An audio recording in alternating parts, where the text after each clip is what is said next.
இறை இயேசுவில் அன்புமிக்க சகோதர சகோதரிகளே, உங்கள் அனைவரையும் 33ஆம் பொது காலம் ஞாயிறில் வரவேற்பதில் பெரும் மகிழ்ச்சி அடைகின்றேன். இன்று நமது சிந்தனைக்காக கொடுக்கப்பட்டிருக்கும் நற்செய்தி என்னவென்றால், புனித லூக்காஸ் எழுதிய நற்செய்தி அதிகாரம் 21 திருவசனங்கள் 5 முதல் 19 வரை. இங்கே கூறப்படுவது என்னவென்றால், காலத்தில் எருசலேம் கோவிலை பற்றி சிலர் பேசிக் கொண்டிருந்தனர். கவின்மிகு கற்களாலும் நேர்ச்சை பொருட்களாலும் கோவில் அழகுபடுத்தப்பட்டிருக்கிறது என்று சிலர் பேசிக் கொண்டிருந்தனர். அப்போது இயேசு, இவற்றையெல்லாம் பார்க்கிறீர்கள் அல்லவா? ஒரு காலம் வரும், அப்போது கற்கள் ஒன்றின் மேல் ஒன்று இராதபடி இவையெல்லாம் இடிக்கப்படும் என்றனர். அவர்கள் இயேசுவிடம், போதகரே, நீர் கூறியவை எப்போது நிகழும்? இவை நிகழப்போகும் காலத்திற்கான அறிகுறிகள் என்ன என்று கேட்டார்கள். அதற்கு அவர்கள், நீங்கள் ஏமாறாதவாறு பார்த்து கொள்ளுங்கள். ஏனெனில் பலர் என் பெயரை வைத்துக் கொண்டு வந்து, நானே அவர் என்றும் காலம் நெருங்கி வந்துவிட்டது என்றும் கூறுவார்கள். அவர்கள் பின்னே போகாதீர்கள். ஆனால் போர் முழக்கங்களையும் குழப்பங்களையும் பற்றி கேள்விப்படும் போது திகழாதீர்கள். ஏனெனில் இவை முதலில் நிகழத்தான் வேண்டும், ஆனால் உடனே முடிவு வராது என்றார். மேலும் பலவற்றையும் இயேசு அங்கே சொல்கின்றார். இந்த நற்செய்தியின் மூலமாக இயேசு நமக்கு கற்றுக் கொடுக்க விரும்புவது என்ன என்று வாருங்கள் நாம் சிந்தனை செய்வோம். இயேசு எருசலேம் ஆலயத்தின் அழிவை பற்றியும், துன்பங்கள், சோதனைகள் மற்றும் ஊழியத்தின் போது எதிர்கொள்ளும் எதிர்ப்புகள் பற்றியும் போதிக்கின்றார். இயேசு இறுதி நாட்களில் நாம் எவ்வாறு நமது விசுவாசத்தில் நிலைத்திருக்க வேண்டும் என்பதையும் எடுத்துரைக்கின்றார். இயேசுநாதர் எருசலேம் கோயிலின் அழிவை பற்றி எடுத்துரைத்தார். அவ்வாறாகவே வருடம் 70 டைட்டஸ் என்ற அரசரின் மூலமாக எருசலேம் கோயில் இடிக்கப்பட்டது. இது உலகம் அறிந்த உண்மை. எனவே இயேசு இந்த செயல்பாடுகளின் மூலமாக என்ன சொல்ல விரும்புகின்றார் என்றால், இந்த கோயிலின் மகத்துவத்தை பற்றி மற்றவர்கள் பேசினாலும் இயேசு இந்த அழகு நிரந்தரமானது அல்ல என்பதையும், அழிவு வரப்போகின்றது என்பதையும் எடுத்து கூறுகின்றார். இயேசுநாதர் இங்கு வரப்போகின்ற நம் வாழ்வில் வரும் சோதனைகள், துன்பங்கள் மற்றும் எதிர்ப்புகளையும் அடையாளங்கள் வழியாக இறைவன் மகன் இயேசு நமக்கு எடுத்து வைக்கின்றார். இயேசுநாதர் இந்த தேவாலயத்தை பற்றி சொல்லும் பொழுது பௌதீக அழிவை மட்டும் குறிக்கவில்லை, நம்முடைய விசுவாசத்திற்கும் எதிர்ப்புகள் வரும் என்பதையும் இயேசு எடுத்து காட்டுகின்றார்.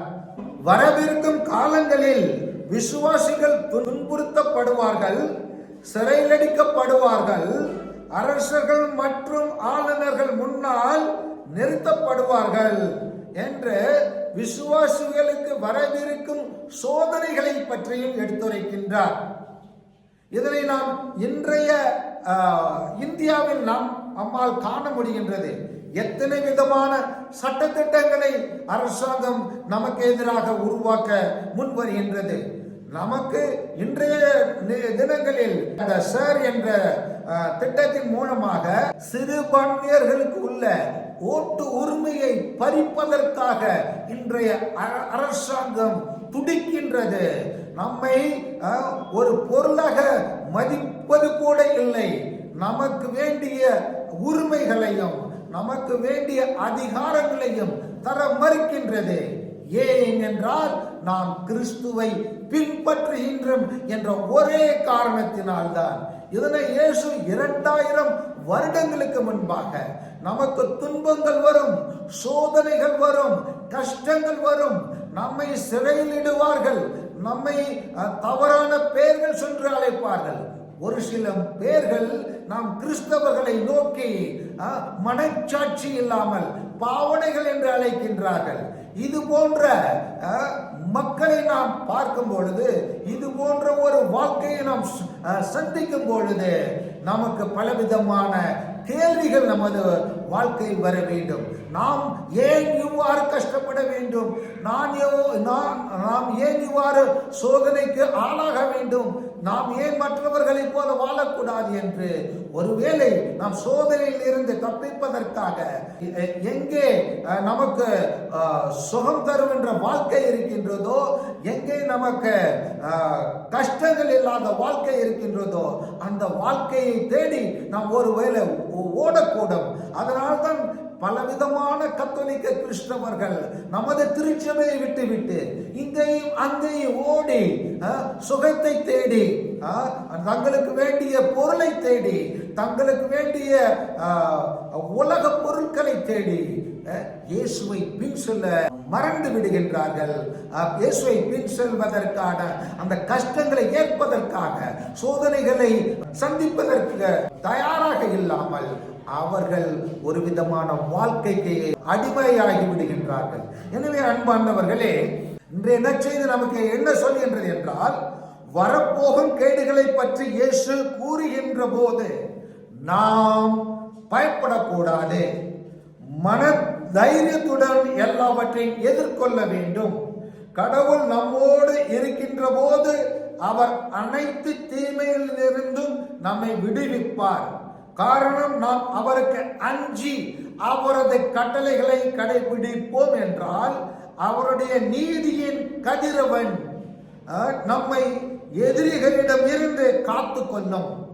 நம்மை எதிர்ப்பவர்கள் எவ்வாறு இருப்பார்கள் என்றால், உங்கள் உள்ளங்காலுக்கு அடியில் சாம்பல் போல் கிடப்பார்கள் என்று மலாக்கியர் என்ற நூலில் அதிகாரம் 4:3 சொல்லப்படுகின்றது. எனவே இறைவன் நம்மை தம் மக்களாக பார்க்கின்றார். நம் மக்களுக்கு கொடுத்த வாக்குறுதிகளை காப்பாற்றுவதற்காக அவர் எந்நேரமும் செயல்பட்டு கொண்டு இருக்கின்றார். நமக்கு துன்பங்கள் வரலாம், சோதனைகள் வரலாம், துயரங்கள் வரலாம். ஆனால் நாம் என்றும் நமது விசுவாசத்தில் ஒன்றித்திருக்க வேண்டும் என்று இன்றைய நற்செய்தி நமக்கு அழைப்பு விடுகின்றது. எனவே நாம் மன தைரியத்துடன் எல்லாவற்றையும் எதிர்கொள்ள வேண்டும். எனவே அன்பார்ந்த இறை மக்களே, இன்றைய நற்செய்தியின் மூலமாக நாம் நமது விசுவாசத்தில் வளர்வதற்காகவும், நமது விசுவாசத்தில் உறுதியுடன் இருப்பதற்காகவும், நமது விசுவாசத்தின் காரணமாக வரும் சோதனைகளையும் துன்பங்களையும் நாம் எதிர்கொள்ள வேண்டும். அதன் வழியாக நாம் முற்றிலும் இறைவனுக்கு ஏற்ற மக்களாக முடியும், நமது விசுவாசத்தில் வளர முடியும் என்று இயேசு என்ற நற்செய்தியின் வழியாக நம்மை அழைக்கின்றார். எனவே வாருங்கள், தைரியத்துடன் இறைமகன் இயேசுவின் வழியில் செல்வோம், இயேசுவை பின் செல்வோம். ஏனென்றால் வாழ்வது நாம் அல்ல, நம்மில் கிறிஸ்துவே வாழ்கின்றார். ஆமென்.